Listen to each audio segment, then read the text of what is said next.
Breaking news, everybody. Jobless claims are falling again as enhanced crisis benefits fade away for millions of Americans.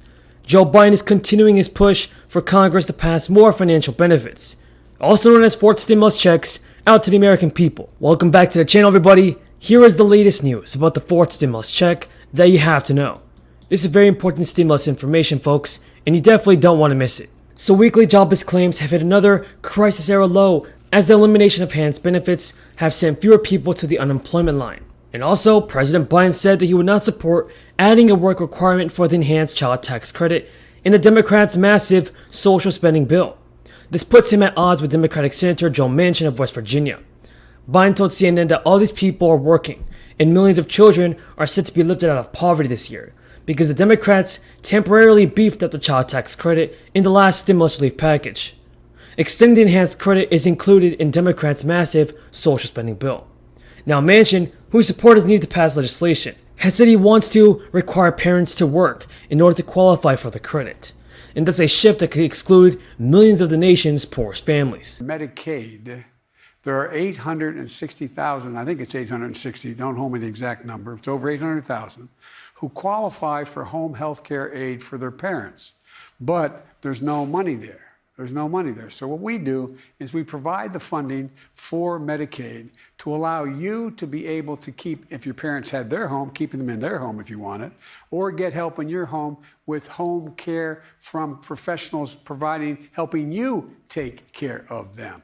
Helping you take care of them. And in many cases where you're not taking care of them in your own home, but they're staying in their home, you're going to be able to have the ability to have someone come in and make their meals for them. They don't have to be there 24/7.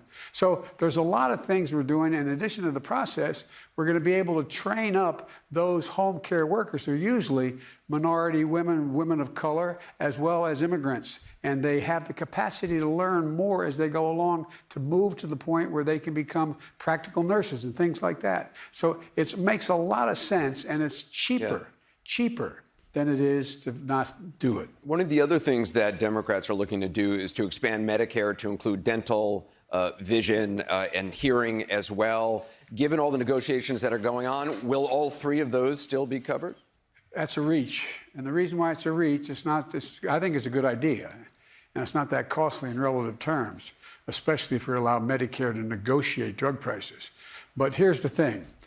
Mr. Manchin is opposed to that, as is, I think, Senator Sinema is as well. Opposed to all of them? Opposed to all three, because they don't want, he says he doesn't want to further burden Medicare so that because it will run out of its ability to maintain itself in X number of years.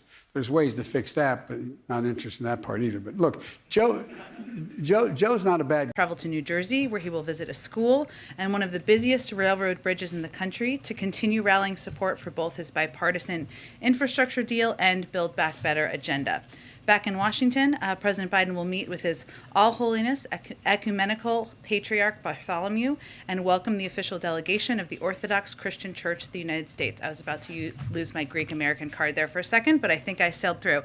On Tuesday, the president will campaign with former Governor Terry McAuliffe in Arlington, Virginia. On Thursday, the president and First Lady will travel to Rome, Italy. On Friday, the president will visit the Vatican City and have an audience with His Holiness Pope Francis. They will discuss working together on efforts grounded in respect for fundamental human dignity, including ending the COVID-19 pandemic, tackling the climate crisis, and caring for the poor. On Saturday and Sunday, the president will participate in the G20 Leader Summit. We will have more on individual bilateral engagements in the run-up to the summit. And from Rome, the president will travel to Glasgow, United Kingdom, from November 1st through the 2nd to participate in the World Leader Summit at the start of COP26, the 26th conference of the parties to the UN Framework Convention on Climate Change. I will note a programming note for all of you. We will have Jake Sullivan in here next week. We're working on finalizing the details to preview the trip in advance of the president's departure. Joe Manchin has not provided details on what such a mandate would entail, but did point out to CNN that there's no work requirement whatsoever. Experts said the simplest way to mandate the households to receive the benefits would be to bring back the credit's earnings requirement. Until the crisis relief measure was enacted, a family with less than $2,500 in earned income did not qualify for the child tax credit, and a single parent with 2 children earning between $2,500 and $30,000, only received a partial credit. Everybody, and this is also the most important news that I want you to know. Democrats see a $1 trillion plus deal within reach, but not until next week. Democrats are now inching closer to a deal on President Biden's social spending plan. Biden did speak with Nancy Pelosi on Friday, and that's as Democrats close in on a deal on President Biden's social spending plan, which, folks, could include a fourth stimulus check. Still, several sources with knowledge of the intensifying talks said they have doubted a deal could come together, at least for this week. That's because of Joe Manchin and Kyrsten Sinema. Democrats now head into the final week of October with far more clarity from that duo than they began. Nancy Pelosi seemed upbeat as she returned from the White House and told reporters she believed the deal was within reach. Still, Pelosi declined to say whether the House could vote on either the source spending bill or the Senate-passed infrastructure bill next week. Pelosi said, "I'm very optimistic that we can get this done." So everybody, hopefully Nancy Pelosi keeps her words and sends out the fourth stimulus check before the end of the year. Nancy Pelosi also told reporters that there are many decisions that have to be made. So, these negotiations are continuing, folks, and Chuck Schumer saying this. According to multiple sources, Manchin said the party still has work to do as he left the Capitol. Democrats are now aiming to sell Manchin and Sinema on a roughly $2 trillion bill that tackles climate action, expanding paid family leave, education, and childcare. And this is going to be paid for as much as possible by increasing taxes on corporations and wealthy Americans. They are unlikely to raise income or corporate tax rate due to opposition from Sinema. But Democrats are proposing workarounds to establish a corporate minimum tax levy on billionaires' assets.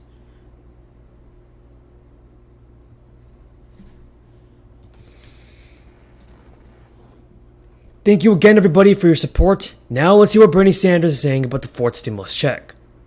Continue to stand in the way. Yesterday was such a sad day.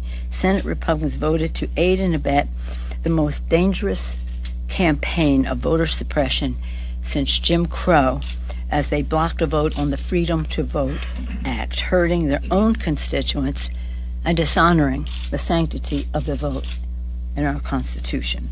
The stakes could not be higher. State lawmakers have introduced 425 voter suppression bills in 49 states in the 2021 sessions alone. A number of them have become law, and they must be overturned, and this legislation would do that. It would not only end their voter suppression laws, but it would end their vote nullification laws. They're there to overturn the results of an election.